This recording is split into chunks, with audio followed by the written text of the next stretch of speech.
ẹ̀yin ọmọ yorùbá mo kí yín ẹ kú déédé àsìkò yìí ẹ káalẹ́ káàárọ̀ ẹ káàsán according to the time tá a bá yín ẹ gbọ́ o títún dé o kí ló dé ẹ máa bọ̀ ẹ wá gbọ́ gbogbo ẹ̀ lórí ètò látàrí ọba tuntun tá a ṣẹ̀ jẹ nílùú ọ̀yọ́ kábíyèsí ọba akeemu abímbọ́lá òwádé tí gbogbo ọmọ yorùbá tá à ń yọ̀ ṣẹ̀ṣẹ̀ṣẹ̀ pé a ti lọ́ba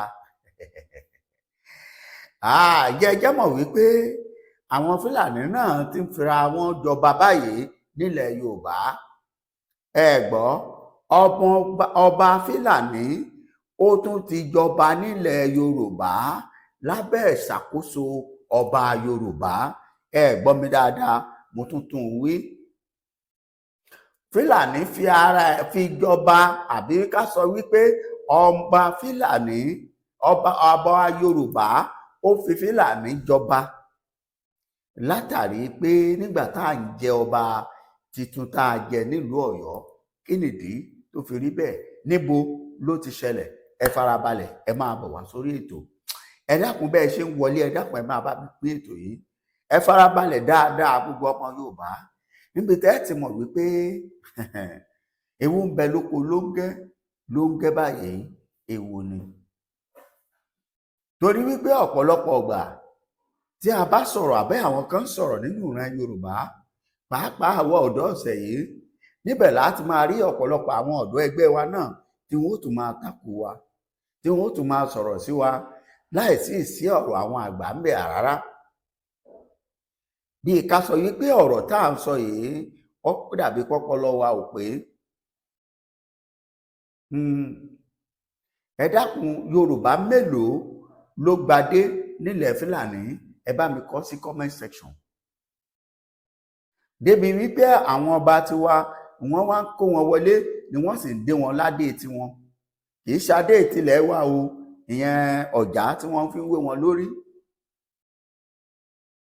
wípé kí wọ́n wá jẹ ọba níbi tí wọ́n bá péjọ sí ní bíríkótó tí wọ́n péjọ sí ní bíríkótó eléyìí tún ṣẹlẹ̀ lọ́wọ́lọ́wọ́ bí mo ṣe ń bá yín sọ̀rọ̀ yìí ẹ ti mọ̀ pé ọ̀rọ̀ tí ó bá rí bẹ́ẹ̀ tí ó bá lẹ́rìí èmi ò ní gbé wá fún yín ẹ̀rí ń bẹ lórí ètò ibi tó ti ṣẹlẹ̀ ọba tó fi wọ́n jọba ẹni tí wọ́n fi jọba bí àwọn fúlàní ti ṣú bí wọ́n ṣe ṣú gbogbo ẹ̀ bí eṣú káàkiri orígun mẹ́rẹ̀ẹ̀rin ilẹ̀ yorùbá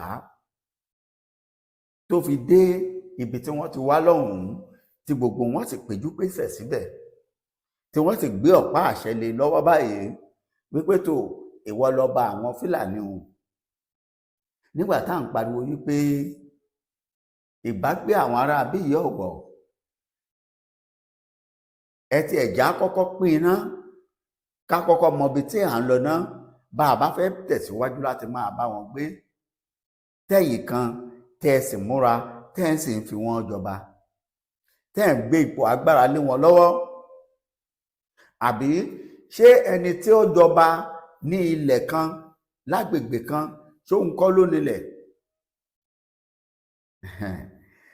ṣé kìí ṣẹni yìí ó ti dẹni tó nílẹ̀ báyìí láwọn agbègbè tẹ́ ẹ fún yìí pé tó ọyá o ìwọ ni kó jọba bẹ̀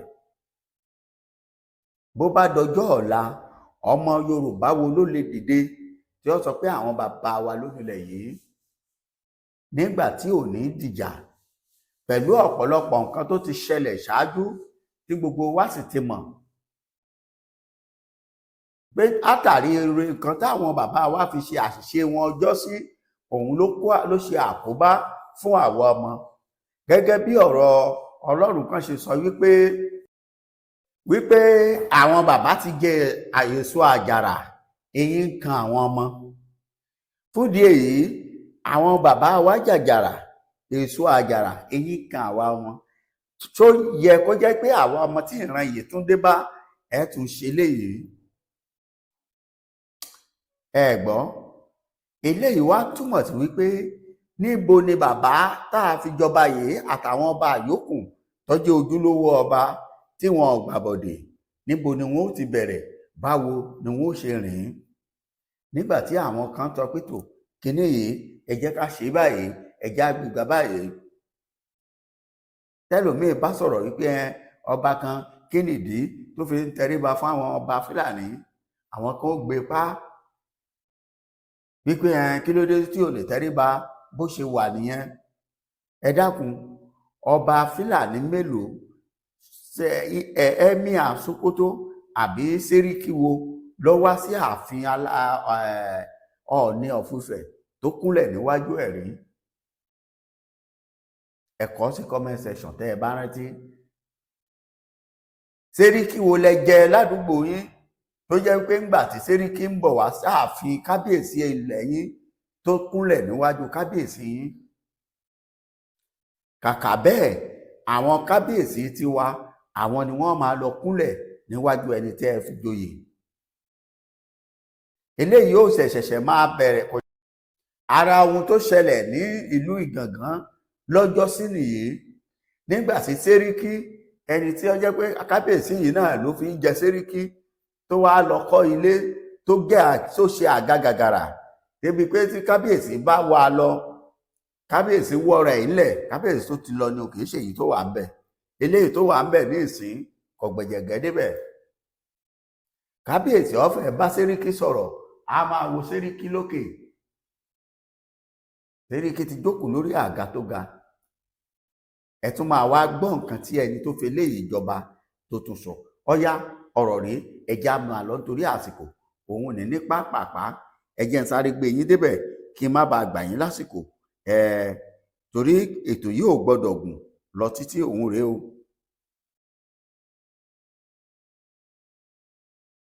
Òun rèé ọmọ Yorùbá, ẹ wò ó, kẹ́ ẹ tún wò ó, ẹ wo ibi tó ti ṣẹlẹ̀, ẹ jẹ́ ń gbìyànjú kẹ́ ẹ lè rí i kà dáadáa. Ẹ jẹ́ ń wò ó bóyá bí mo ṣe fẹ́ ṣe òun rèé o. Lagos monarch install Sẹ́ríkì Fulani in Badagry.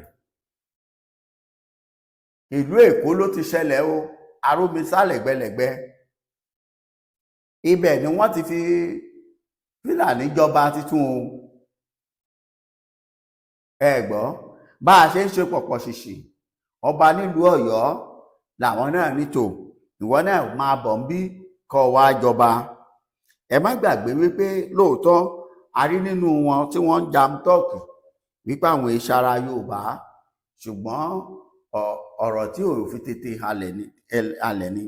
Ẹ gbọ́ gẹ́gẹ́ bí ìwé ìròyìn ti gbé, tí gbogbo ènìyàn sì láǹfààní àti lọ wo ìwé ìròyìn yìí, bóyá irọ́ la bá ń pa àbóòtọ́ là ń sọ. Òun rèé o. Ẹ gbọ́ o.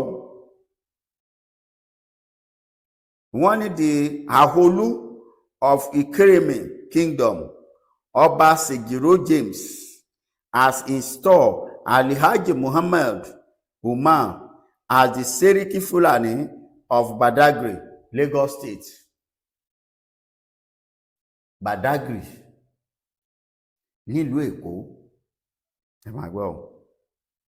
The ceremony drew Fulani social cultural leaders from across the southwest and the neighboring Benin Republic. Ṣé mọ̀ pé mo sọ ṣáájú wípé eléyìí pé gbogbo ọ̀pọ̀lọpọ̀ Fulani wọlé tí wọ́n ṣúdé bí eṣú, òbítíbitì wọn tí wọ́n ya wọlé. Kí ni wọ́n ya wọlé wá ṣe? Wọ́n ya wọlé wá bá ọba wọn tuntun yọ̀. Ẹ máa gbọ́ nǹkan tí wọ́n sọ. Ọba Sejiro presenting staff of office to new Sẹ́ríkì Fulani of Badagry. This is as he emphasized the peaceful nature of the Fulani people. Ṣé ń gbọ́? Àmọ́ nínú ọ̀rọ̀ tí bàbá yìí sọ, ẹ máa farabalẹ̀ bá wa bọ̀ ó. Ó ní wọ́n wà peaceful, ṣùgbọ́n ẹ máa rí ibi tó ti wá ṣubú lu ọ̀rọ̀ tó sọ. Ẹ máa bọ̀, ẹ máa gbọ́. He urged man to remain proactive in addressing issues within Badagry communities, particularly tensions between pastoristic and farmers. The traditional rulers advised the new Sẹ́ríkì to appoint representatives across various Badagry community to stay involved and ensure harmony coexistences. Ṣé ń gbọ́? Ṣé bó ní torí àlàáfíà ni? Ó wá tún wá ń sọ ní ìsinyìí pé torí kó múra torí ìjà tó ń bẹ láàrin àwọn darandaran àti àwọn àgbẹ̀. Ẹ gbọ́, ṣáà máa bá ní tan káfà ní tan ya. Ẹ máa gbọ́ o. Chairman of All Progressive Congress Arewa Community in Lagos, Alhaji Shaibu Yusuf, called for collaboration between Fulani and Yoruba community, stressing unity over politics.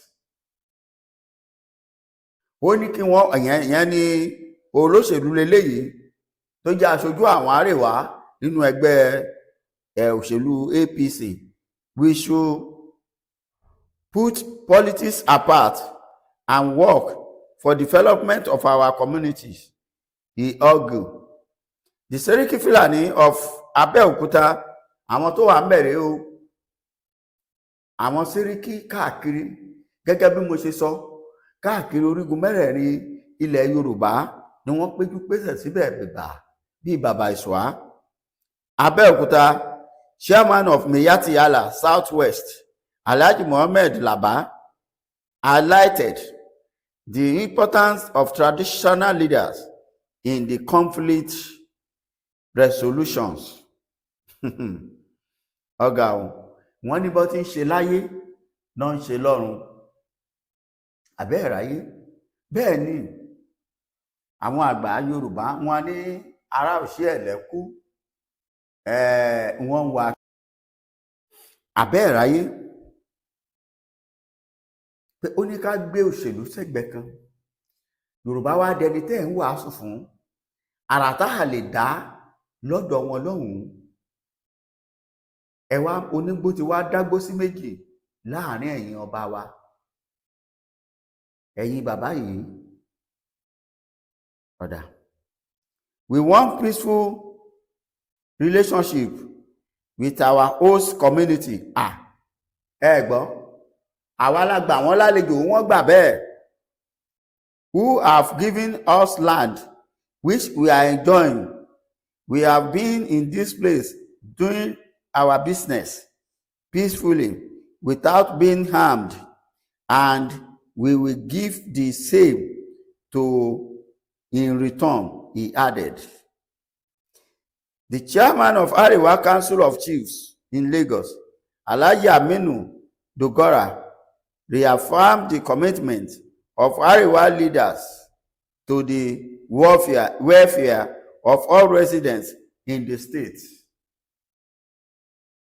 Bẹ́ẹ̀ ni, ṣọ́parọ́ ni, ó ní àwọn wà láti dáàbò gbà. Lóòótọ́ ni, bí nǹkan kan bá ṣe ọmọ Fúlàní kan gbà níbi kankan tó ṣẹ́jú pẹ́ẹ́rẹ́, ẹ ti rí àwọn àgbààgbà wọn tí wọ́n ti débẹ̀. Wọ́n bá kọ́kọ́ rán àwọn tó tẹ̀lé wọn wá, bẹ́ẹ̀ làwọn ní ó dúró. Ṣùgbọ́n ṣé báyìí lórí nínú ìran Yorùbá?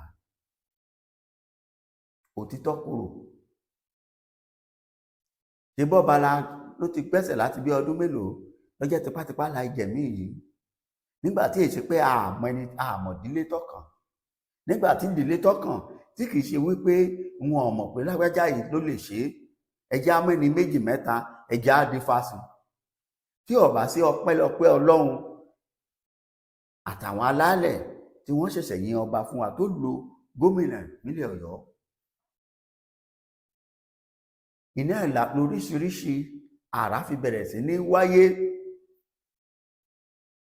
À ń lọ gbé sàríà wá o, à ń lọ gbé ṣàmọ́dù wá o, à ń lọ gbé kinní kan wá o. Nígbà tí ó jẹ́ pé àìsí ilé elégbò, ilé gbọ́dọ̀ di ilé èkúté ni. Tó bá jẹ́ gbàtà láàfin Ọ̀yọ́ wà ń bẹ̀, ṣẹ́nìkan máa dábàá tí ó tún máa sọ pé ààfin ni wọ́n tuntun fẹ́ ṣe lọ́pẹ́rẹ́ṣọ̀n.